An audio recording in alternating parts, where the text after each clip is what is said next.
What's up, guys? It's Xavier from Crash Out Motorsports, and I got my IRS back from paint today. So, I think it looks really nice. I've got the IRS painted silver now instead of the black. I've got the upper and lower control arms both painted black. OEM, the lower control arms are bare aluminum, bare metal. So, I think it looks really sweet. And now the ball is in my court where I now have to do the install for the full tilt boogie racing setup. So, I'm gonna walk through that process. The instructions for it are great from Full Tilt Boogie Racing. Their website has pictures for the step-by-steps, but in 2025, as a first-time Cobra owner who's never done this kind of work, I wanted to offer that perspective for someone who may want to tackle this in the future who is in a similar position.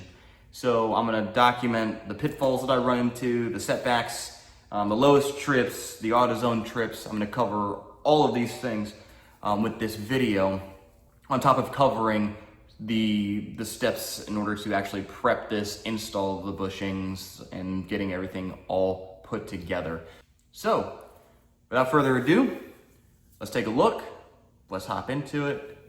The only way onward is upward from here. Let's go.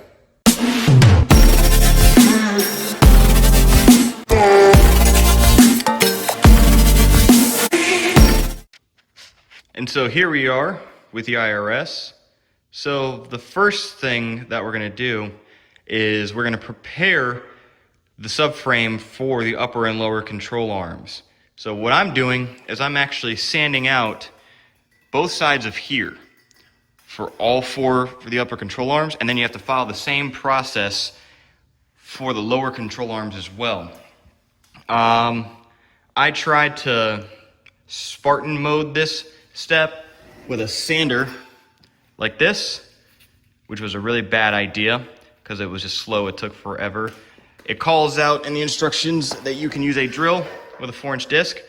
One problem that I'm running into is that on one side, I can do it if I point it this way where the drill is not going to make contact with the other side for the control arm.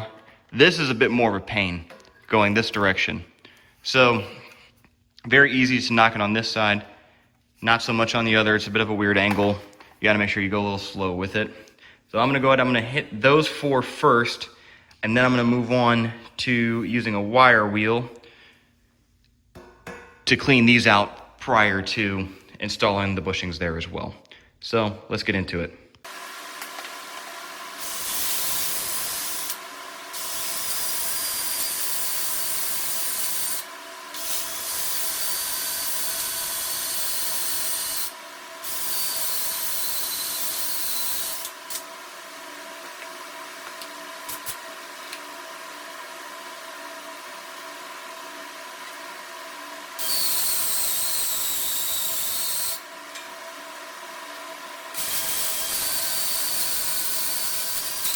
So to show you guys a bit of a visual comparison, so this is one side that I've done versus an unsanded side. And this is why this is a step in the procedure, because if you notice, we have some splatter, these little small dots right here, just from manufacturing that we're trying to smooth out. So we do this because when we install the control arm, we want a smooth surface for it to be able to move up and down on. So that's why we take the sanding wheel or a manual hand sander to the insides of these. Now also, Full Tilt Boogie Racing knew that with any 20-year-old car, there's a possibility that these might be bent. Specifically these here. Mine are in relatively good shape for the most part. I believe on this side, I have a bit of a bend, and it's like the slightest bend outward, where it's not perfectly straight. So I'm gonna work on straightening these out after I get done smoothing out the rest of these inner portions here. Another tip that I found worked well for me on the side where I couldn't get the drill on sufficiently because of the other control arm bracket was I was able to just take this and manually press it in to sand out and make sure that I was maximizing the amount of bare metal that I could on the inside. So using this was a waste of time So would not recommend. Use your discs, and once these discs are cooked, the inside should actually be pretty solid. The outer rim is the first to go. So I just folded it up to the more abrasive portion that wasn't as used and sanded that out that way. And to be honest, I have these with a lot more bare metal than I do on one that I can hit with the drill. This is a little bit more uniform, but this goes way back, this bare metal here. So, just a quick tip. And we are done. So, got all sides all sanded down. These are not raised, this is smooth as glass. But that is still very much there, but it is what it is. Got it done on that side as well. Hit every single one. Now, my next step is, of course, to dust this off, hit this with some brake clean, just to make sure that I don't have the area contaminated moving forward. I don't really think that matters too much because we're not necessarily concerned about like paint or like lubrication to something vital, but just nitty-gritty details. So now the next step is to clean out where the subframe bushings go. This one I did after drilling out all the, through the rubber as much as I could and then pressing it. And as you can see, obviously also since it was painted, it got into here as well. So this is gonna have to go, this will not do. What we're going to strive for, something that more closely aligns to this. Smooth, round, no rubber for sure. And the way that we accomplish this is with a wire wheel. Now, I had to use a 2-inch wire wheel per the instruction. However, getting it in here is impossible when it's new. So I'll show you what I did to prep the wire wheel, and I may end up doing something to where people are gonna have some comments on it. However, I am doing what I can with what I got and learning as I go. So let me show you what I did for that. So with the drill here, this is what my wire wheel looks like currently. And how I accomplished this was I went outside, I took her, and I spun her right on the concrete until she wore thin enough for me to actually put it in and feed it through. Because this one's a cheap wire wheel, so there's no screw that holds it, that's just pressed. So what would happen is I'd try to put it in, the wheel would stay still, but that's how I got this to do what I wanted to do in here. Now, of course, the obvious thing is, well, if you're doing that against concrete, aren't you making this aren't you splitting the metal? Isn't it gonna be all raspy, I guess for lack of better vocabulary at the moment, and damage or scuff this in a bad manner? And I honestly don't believe so. The point is to get all the rust out and all the rubber off. The wire wheel is in the instructions, so I would assume if this is going to hurt this, they would not recommend it for usage in here. So that was why I didn't feel as bad with taking this and grinding it down on concrete in order for it to function in here. So let me go ahead and let me get a battery for this because it died while I was taking care of these here. So let me get a battery, and then we'll go ahead and we'll show you what this looks like on the other side with ones that I haven't done yet.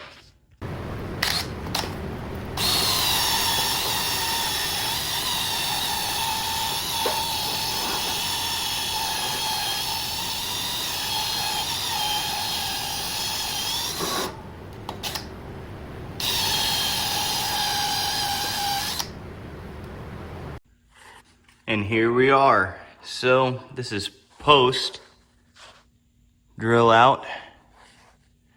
As you can see, there's this little flange right here. This is important.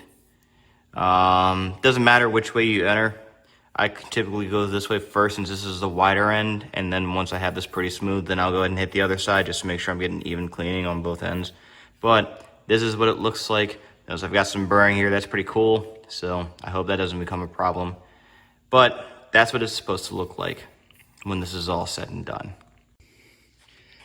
All right, y'all, with all of that chaos, we have officially prepped the subframe from the upper control arm perspective and the subframe bushings perspective. So, yep, all 4 of them are done. Looks somewhat like this. Now I definitely had drills hit on these inner portions, like right here. On 3 out of 4 of these, I think I counted. So I'm really hoping that doesn't affect my ability to get these lined up properly, seated properly.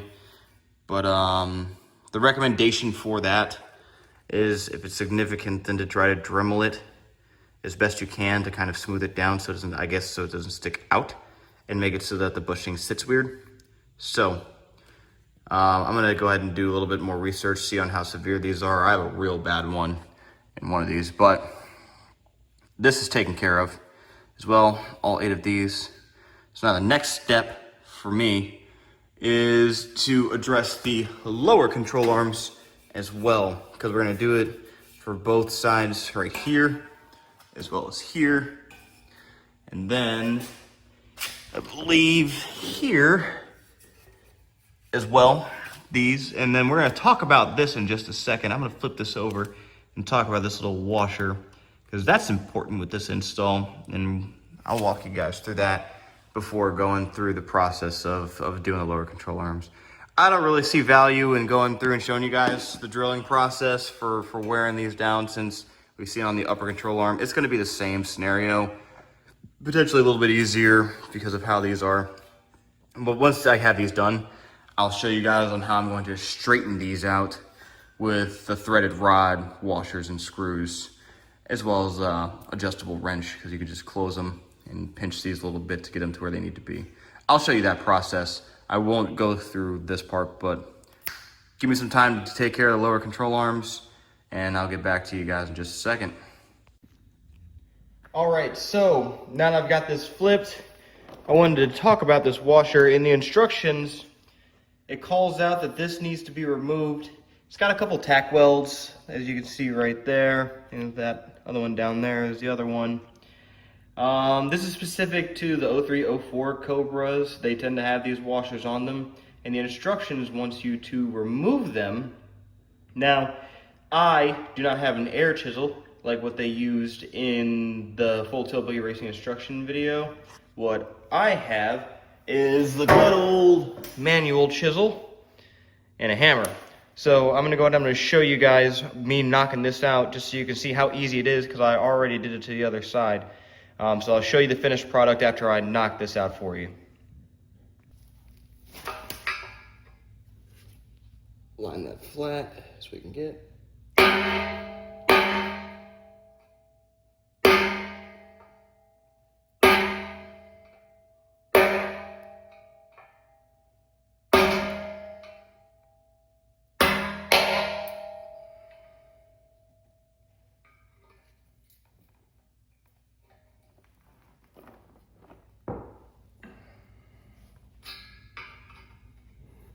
All right, try to get it on the tack weld as well. There we go.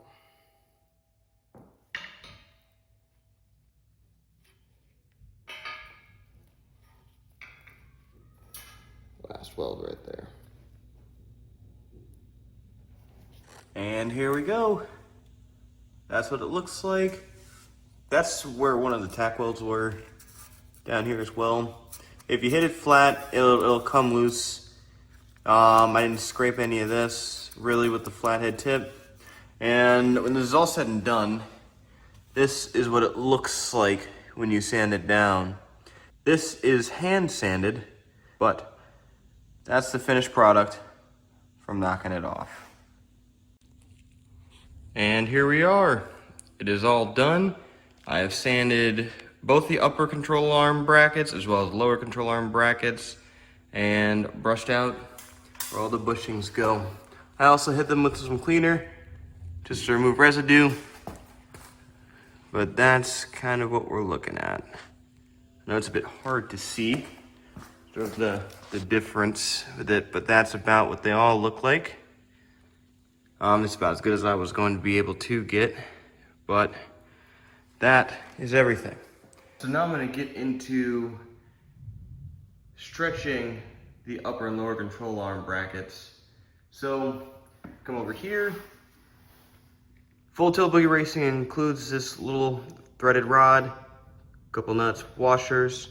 I love anti-seize because these get eaten alive super quickly if you use them repeatedly without lubing this up. The threads end up getting eaten, it's a mess. I have 11/16 and a 19 millimeter to move those. And what's gonna happen is I'm gonna take this, I'm gonna put it together inside this bracket here. And it's gonna go washer, nut, nut, washer. And we're gonna be able to torque them in order to spread these out in order to identify how straight they are, because you can do a visual, but with the washers pressed up against it under slight tension, you can actually see how far off this is from a flat washer in order to determine whether or not you need to make any adjustments with a crescent wrench in order to bend these back. Because these cars are 21, 22 years old, they have a tendency over time when the bushings start to fail to have a lot of play, which bends these. So we're gonna be able to determine that using this tool. So let me show you how to get it on here, and then we're gonna actually conduct that now. All right, so here's how we're going to install this tool. So we're gonna start with our rod. We're gonna thread the rod through. And then I'm gonna take my first nut here. I'm gonna place it and just tighten this until it catches. Come on, do it there. There we go.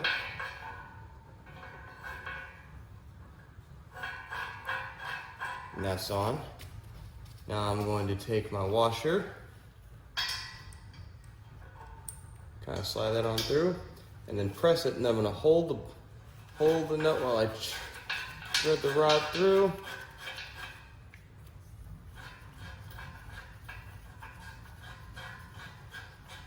I'm just gonna keep going.